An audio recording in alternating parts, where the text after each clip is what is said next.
Hey guys, and welcome to part 2 of our Married at First Sight reunion special. We're going to be talking about Deonna and Greg. If you're new to the channel, make sure you like, share, subscribe, baby.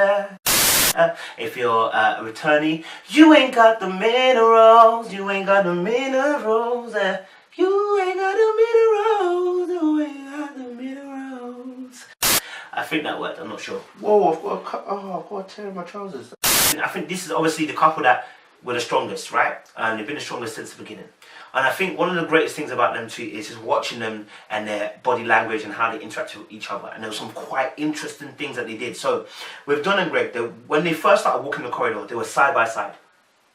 And then when they came into the studio, Deonna obviously took the lead, and then obviously went towards the invigilator. I don't know if anyone noticed, the invigilator was going in for a kiss. She didn't go in, and he had to quickly slide it out. But when they sat down, obviously the first thing that happened I noticed was that Deonna and Greg closed the gap between each other. Yeah, and you see that her back actually leaned against his chest almost, or his shoulder. So instantly there was physical contact. Why? Because it's a place of security, a place of intimacy, it's a place of I'm comfortable with you. They are finally in a place, or I should say Deonna's finally in a place where she's comfortable with him. And the reason why I say that is because later on she says, "Oh my gosh, where's my compliment?" Now she wants a bunch of compliments. Yes, now I'm good. I've gotten to know you. Let's jump. Not just comfortable with him, she trusts him. Not only does she trust him, she now understands that, listen, this guy's not here to hurt me, and he's not here to just to take from me. And I think that's the reason why she was suffering in terms of having the walls, because it's about making sure that she's not going to allow the same type of guys come in and take from her each time. Right? Cool. And even when they were coming in, they were in tandem in pace. The pace that they exhibited, they were in the same kind of pace. Even though there was a gap between them two, there was a pace that they were going at, which was in tandem. Again, just showing that they're in step, they're in sync. The video as well, there wasn't that distance between them, that much distance. But even when they were, because they were separate, even watching the video, there was a little bit of distance that came between them two. The gap was not one that looked like we are not talking to each other. We don't like each other. It was more of a gap of we're watching the thing. We're both just watching our own kind of thing. And at one point they came together again as well. So it just shows again that intimacy that they've developed, that the Bible says that I will publicly promote you whilst you've done the work in the private area. You understand? So the private stuff that you've done, the prayer, the seeking my face, the intimacy, it will show outwardly, and I will publicly elevate you and show the world who you are, because at that point you've developed an intimacy with me. You understand? In the private place. Oh my gosh, where's my compliment? Now she wants a bunch of compliments. Yes, now I'm good. I've gotten to know you. Or like about the compliments thing. She said her words as, now I know you, right? So this knowing. And the Bible talks about the fact that when the men used to enter into the woman, said, and he knew her, or Adam knew Eve, right? And so this, like I keep telling you, the sex here is deeper than just having sex. It's a knowing of that individual. So imagine, you have loose sex, where it's just one day, one off. The person's now knowing you in an intimate form, but you guys never developed any other intimacy. So the person took a shard of you, but never had the fullness of you. You know what I'm saying? It's a bit mad. We had deep conversations, so I felt like when I thought back to those moments, how did I feel? Mm-hmm. That's when I knew. She said obviously as well that, what made her decision easier for her was the fact that what made the decision easy for her was the fact that she would think about the deep conversations they had, and then what that would allow her to do is think, actually, what emotions did I have at the time? Which is really interesting, because that's what women do. And so I started to realize, okay, so that's how women act. This is how they get twanged. This is also how they get twanged, because they are associating their emotions with certain things that have happened, events, and then going, that's my decision. And that's how they end up in a lot of roller coaster relationships, because it's like, those good points in the relationship, I felt like this, I felt like this, I felt like this. Let me give him another chance. Even as a douche. Think about it. Let us know your thoughts down below. And then it was interesting as well, because there was a part where they had to share some news, and Deonna did something which was really interesting. This is our first Saturday where we don't have to do anything. She kept on looking back like this, and actually she did it at the end as well. When they were talking, she also turned her head back to before she answered the question. Not in a way that was like, I'm submissive to you, but in the sense of, can we say this?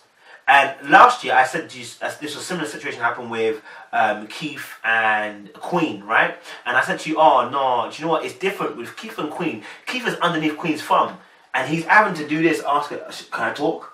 And it's completely different. Whereas in this particular situation, it's more of a confirmation. Should we declare this? And they're like, yeah, okay, cool. You know what I'm saying? And you got the nod, and he's like, yeah, go for it, man. Do you know what I'm saying? And you see that because the reason why I said it is because Keith is quite quiet. You notice that Keith is just chill, doesn't talk much. You know what I'm saying? Doesn't brag or boast as such. Isn't bravado, like braggish, boast. Like he's not that kind of person. Do you know what I'm saying? It seems like he's got a more humble spirit and more down to earth kind of type of person. And so he lets Deonna talk more. Do you know what I'm saying? Because of, like I said, because he is a words of affirmation type of guy, so he likes listening and the quality conversations. He likes listening. Listening is top quality for him. Do you understand? He will talk when needs to be talked.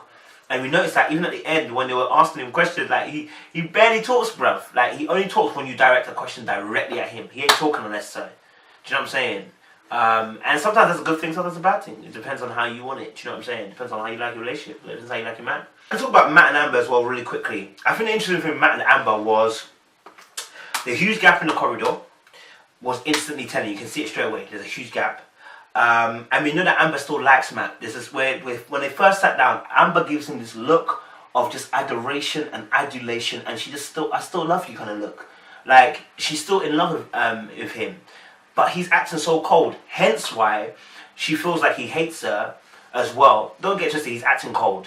But that's hence why it's added on that she feels like he hates her because, you know what, she still cares for him. And he's not acting in a loving way towards her. So it looks like you hate me. But in a sense, what he's doing is, I want separation, I want distance. I don't want to get too close to you because I know you still like me. And like me in a way that will, I don't want to catch feelings, I don't want to have that conversation down the line of, oh, I still care for you. I don't want to hear that. I don't want to have that conversation online. That's what Matt's impression is. And then obviously, you can see that she's leaning, when they're watching the video, she's leaning away. She's annoyed, she's hurt. And all of a sudden, in the last video, I said, she does these things again, hoping that he will eventually kind of rescind his scorn towards her. Do you know what I'm saying? Like, she really cares about him, really cares about how he feels. And she really wants to know that he doesn't hate her. Like, that he doesn't hate her. End as well, there's a lot of distance between them two. Like she's literally clinging to the sofa edge.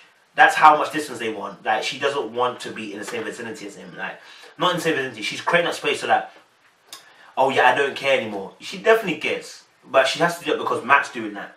Do you know what I'm saying? God match the same energy. Although now she's also, and I would say this as well, her face is glowing.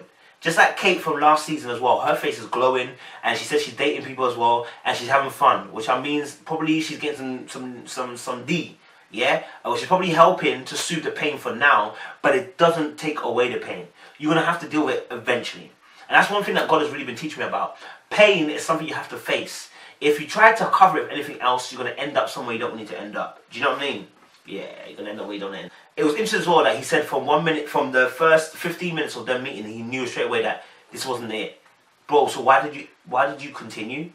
Like, do you know what I mean? You could have quit this process and then not hurt somebody, but no, I thought we could make it work. No, you knew from the day one, 15 minutes in, it wasn't gonna work. So you still took her for sex though, didn't you? You still wanted to taste that, yeah?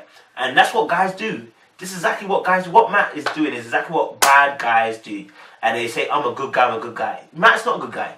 Let's be honest, you're not a good guy. You are a prick. The reason why I say that as well, number one, when they were asking about the sex issue, he began to shuffle and began to act as if like, bro, I don't know. He's like, and then he said no, he didn't have sex with nobody. And I'm like, bro, you're shuffling like you're moving mad. Of course you definitely did something. You did something that was a bit dodgy because you're moving your body a bit mad. Yes, I mean, you're shifting from left to right. Not only that, but, you know, when he says, obviously, I apologize if I hurt you. And he mentioned this twice in two different statements. If I hurt you. Bro, when someone does if I hurt you, they're now trying to intentionally show that they're callous and they're cold and they don't care. That is what Matt's objective is here, to show him that doesn't care. That's fine, bro, but the rest of us see that you see it right through it, bro. Do you understand? Like, this guy has said... You can tell her now. So that then it's... Definitely, if I disrespected you or hurt you in any way, I apologize. I don't like the callousness, though. That's like... If you know you hurt the person, How are you going to if I hurt you? You know what I mean? If shows that, and when people say that as I'm sorry if I hurt you. No, I'm sorry I hurt you. Like, do you know what I'm saying? Like, it's not if, it's not a maybe. You definitely did it, and you know you did it. Again. And then you put Matt in your rearview mirror. I was like, Matt who? Good for you. So there we have it. I'm happy. I'm so happy for you. Are you you're happy Yes. for her? I was waiting for you, Matt, That makes actually. me feel good. Just kidding. Yeah. It makes you feel good that Yes, she's moved on. yes. You know, even though things didn't work out, I want to. Happy that she's moved on. And I was like, oh, because this guy has he's gone. Matt, I told you, Matt has gone. He's been gone for time. He's never been, in fact, he's barely been there. He's always been gone. Hence why there was issues of him walking away out of the relationship, not coming back for a few days. He has been gone for a long time. So when he says I was happy that she left, he genuinely is happy. He is genuinely happy that she's found somebody else. And even at the end, my guy was being cold, and when you're asking him questions, my guy didn't even want to answer at one point towards the end. He didn't even answer. Open and honest no matter what. Have those difficult conversations, right? Matt.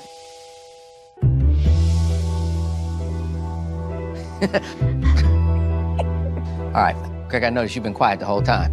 Yeah, I think. Like, do you know what I mean? Just shuffling the seat and just didn't say anything. It's like everyone saw it was like, everyone's laughing, but it's like, someone should check him. Someone should check him. Like, he's moving mad. So yeah, guys, that's a roundup of part 2 of that video. We're gonna drop the Elizabeth and JB special because that's a special one. We're gonna drop that a little bit later on. So guys, like, share, subscribe, and you already know what to do. Comment down below. Appreciate you guys.